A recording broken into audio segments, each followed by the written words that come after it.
Hi everyone. Today we'll be seeing about the dynamic programming way of solving the problem, status structure algorithm problem. So, like if we most of the time the problems that we'll be solving is will be coming under category of dynamic programming. Like if we can know that the problem belongs to dynamic programming category, we can actually like solve the problems like with some basic formatted steps. That means like if we classify some problems that it might come under dynamic programming, we can actually know then if it is a dynamic program problem, we can just follow these steps, then that's how we can easily find the solution instead of confusing yourself. Okay, so here in this tutorial, in this video, we'll be seeing about like what is dynamic programming and how dynamic programming will be, then like how to find out if a program follows dynamic programming, and then what kind of problems can be coming under dynamic programming, like mostly. Also we'll see some example problem and how we are going to solve it in dynamic programming. Okay, so first of all, what is dynamic programming, like what are the problems that we can classify as dynamic programming means. So if we have a problem, if we can sub divide the problems into multiple sub problems, and if we can solve one such sub problem, then solving the rest of the sub problem also following a similar thing, similar solutions. And if we step by step solve a sub problem, if it end up solving the main complete problem, then this will be the problem coming under dynamic programming. Okay, so with dynamic programming we can actually have two things. We can solve the problem uh, like from bottom up approach or top down approach. Bottom up approach will be like going from like starting to ending, like it will be mostly implemented the for loop. If we are solving a same dynamic problem in a top down approach, then it is we will be actually solving it with um, recursive one, because with recursion we'll be starting from the top, we'll be coming to the base case which is the start, right? So this top down approach is a recursive method of solving a problem. Also we'll optimize it by doing some memoization, like if we took instead of recalculating the already calculated results, we'll be storing that into a hash map or those kind of things or arrays.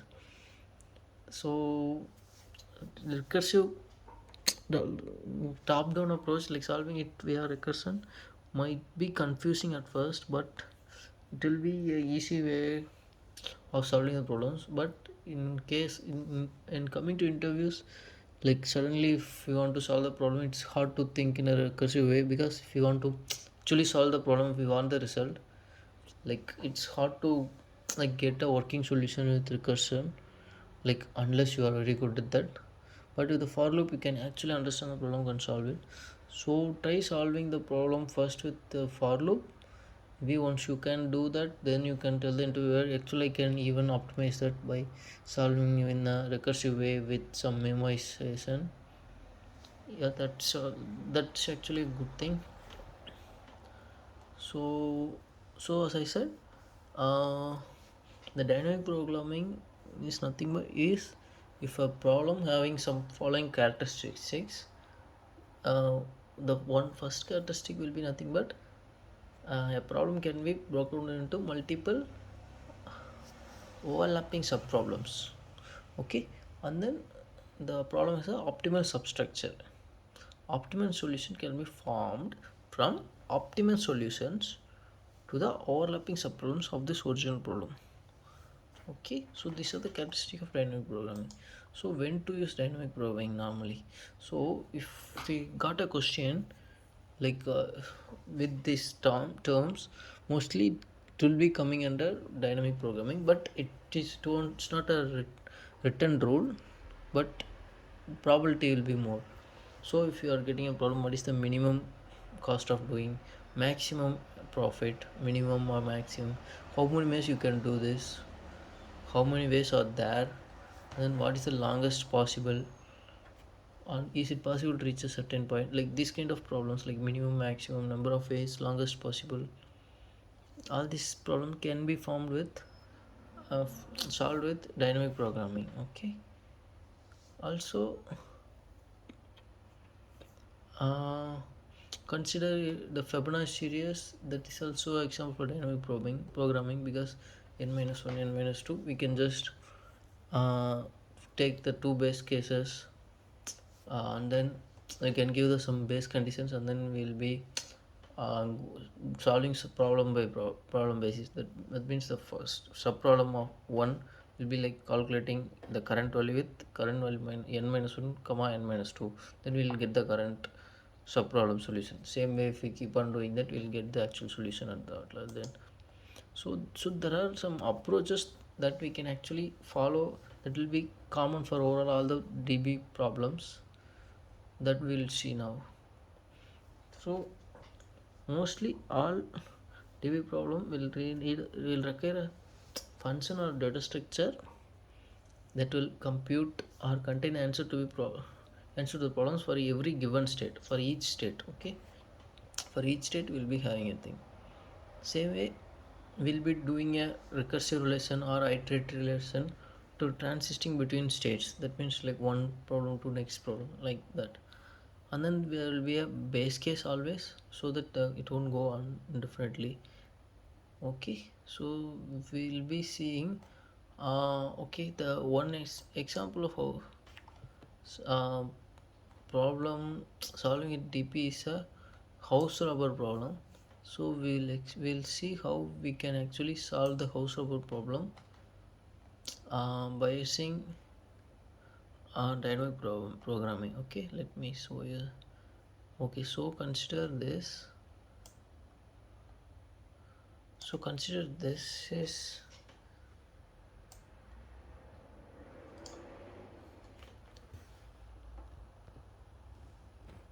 so consider um, a robber. This problem is like, uh, consider you are a robber.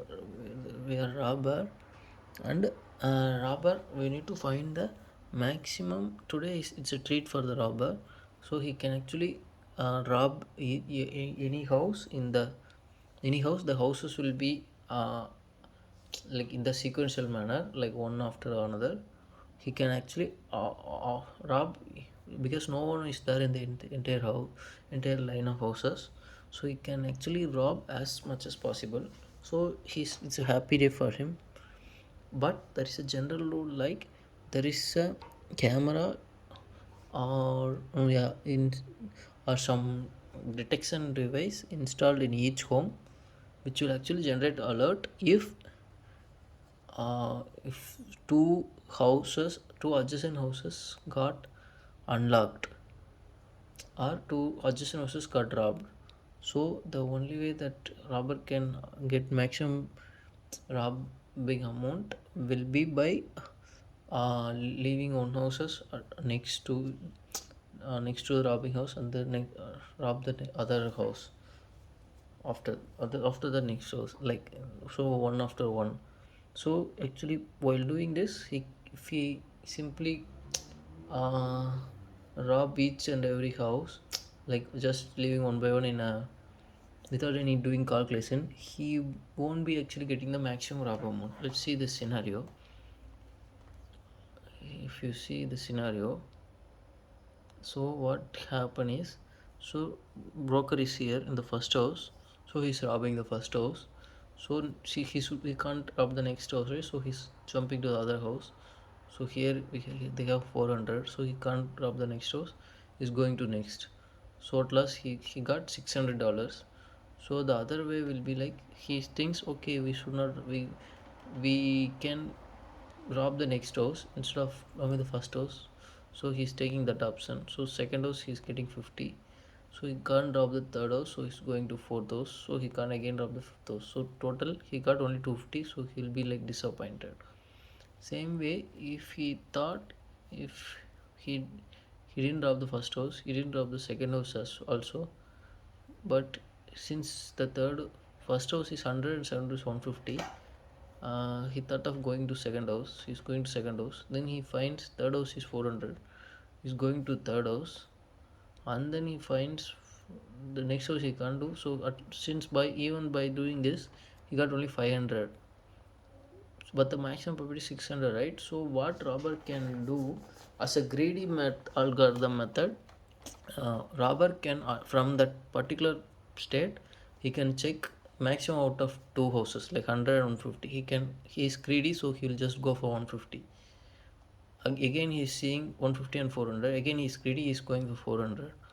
So again he can only get 100. So with greedy approach actually you can only get 500.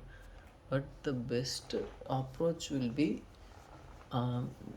like to do go step by step. So with DP actually he will be checking the first two houses. So he will be actually what he will do, he will always look out for this and the next house. So he will actually uh, do a sum of this house and next this house 500, and he will check the sum of 100 plus 500 with this 150, and then he will get to know 500 is more, so he will go to this house and then he will go to 400. Again he will be checking if 400 is 400 plus 100, 500 is more than 150 plus 200. If not, he will go to the next house. So this is the like step by step procedure. Like we are actually considering three homes at the same time, and that's how we are solving the problem. So we'll be okay. We'll go backward to the solution now. How I solve this problem. Okay. So for this robbery problem, my solution was to do it via bottom up approach, which is nothing but do it via for loop.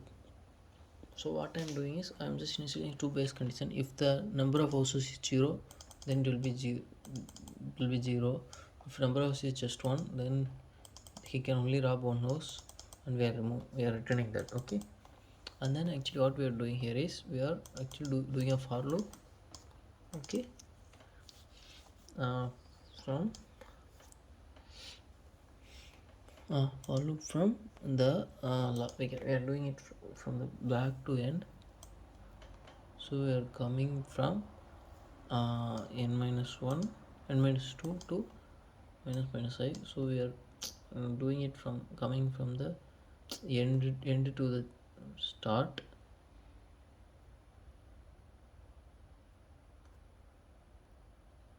So what we are doing here is actually we are doing a for loop from if number of robber is 5, like number of is 5, then we'll be going from 3 to 0, because we are actually considering current as the we are just taking the last element last house as the current house. So what we will do every time is, so as we are doing the last house as current house, we'll be checking current house comma next house plus the previous, something like that. So current house comma next and previous house, same way we'll be keep on doing, right? So that's what we are trying. So next house we are actually checking it as 0. Okay. So we are taking next house that max of current comma, actually this is not next house, this is previous house. That's right. So we'll put previous rob. I'll just renaming it as previous rob for clarity. Okay. So we'll be checking the current value and previous value plus 1 after the next value, previous and next value, which is bigger. If current is bigger, then we'll be getting the value of current here. So anyway we'll be putting current as the previous now. So and then um, current current as previous, and we'll update current with maximum raw whatever we are getting. Okay, so current become previous, so max will become raw. So we are next iteration we will be checking this against next and previous raw. Okay, and then we'll keep on doing this until the loop ends, so the final value will be the result. So we have submitted the solution. We'll check if it get approved. Yeah, it's accepted. Okay, so this is how we need to solve a dynamic programming problem. Is just that what I'm doing here, just to reiterate, I'm dividing the problems into sub problems. That is like the dynamic programming problems, you can actually divide it as sub problems, right? Sub problem means at a time we need to look at the three houses, that is current, previous and next houses, and I'm finding the math, and I am just replacing the variables in such a way that I don't need to store the variable in an array or something. So I keep on doing current and current, I keep on replacing, and we are going that like this. So it's just nothing but solving a simple one, like one subproblem at a time, and changing the state and doing the checking the base condition. Okay, yeah, that's pretty much. Thank you. We'll see more problems on DP on tomorrow's video, next upcoming videos, so it will be very confident with solving the DP problems.